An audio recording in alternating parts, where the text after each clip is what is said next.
Salutations à tous, ici Geoffrey de Formaclette et cette vidéo est bien pour maintenant passer à la quatrième phase du protocole alimentaire pour améliorer son microbiote intestinal. Après donc l'introduction des fruits crus dans la phase précédente, on passe maintenant à la quatrième phase du protocole qui va consister à introduire petit à petit des légumes crus. Même si les nutriments contenus dans les légumes crus sont moins bien assimilés que ceux des fruits, leur consommation va permettre de tester un peu la tolérance au niveau de la muqueuse intestinale par rapport aux fibres alimentaires. C'est donc un très bon indicateur pour voir un peu le niveau d'inflammation et d'irritabilité de son système digestif. Et puis en bonus, l'intérêt de manger cru des légumes, c'est que ça va permettre de stimuler les gencives et puis d'améliorer la mastication. Fibres solubles et insolubles. On peut classer les légumes crus selon leur teneur en fibres, solubles ou insolubles, et leur facilité de digestion. Il est toujours conseillé de retirer la peau et les graines qui sont les parties les plus difficiles à digérer. Oui, je sais que dans le milieu du bien-être, crudivorisme, végétarisme et patati et patata, il y a des personnes qui disent que voilà, il faut manger la peau des légumes et puis les graines, etc., parce que ça contiendrait euh, beaucoup de nutriments. Sauf que, voilà, maintenant vous êtes au courant que, d'une part, c'est la peau de ces légumes et ces graines sont très irritantes pour la paroi intestinale.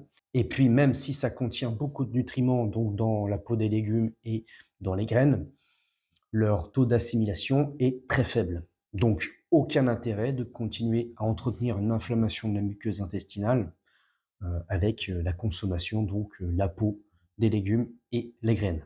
On va pouvoir, par rapport aux légumes, les classer en deux catégories.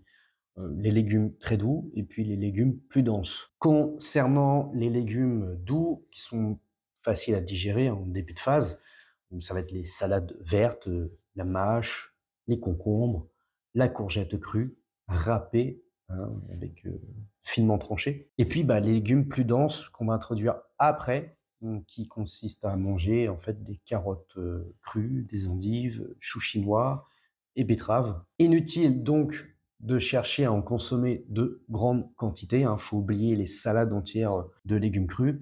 L'idée, là, c'est tout simplement de tester la tolérance par rapport à l'irritation de sa paroi intestinale sans non plus surcharger son système digestif. Et comme pour les précédentes, dans cette quatrième phase, on va répéter avec le protocole de progression pour introduire progressivement les légumes crus. On commence donc par les légumes doux, avec les salades, comme en commençant avec une poignée, puis ensuite on progresse avec 2 poignées de salade.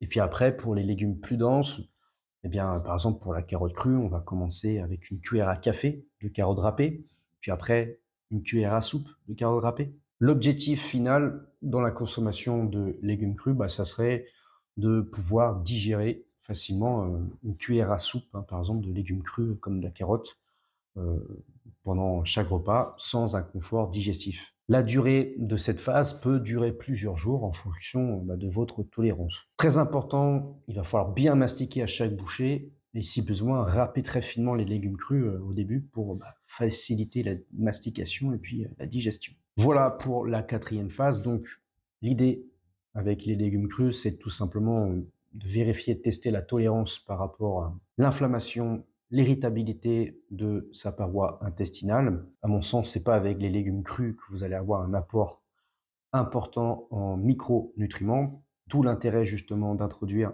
les jus de légumes crus où on vire les fibres et on garde justement que les micronutriments des légumes sans surcharger le système digestif.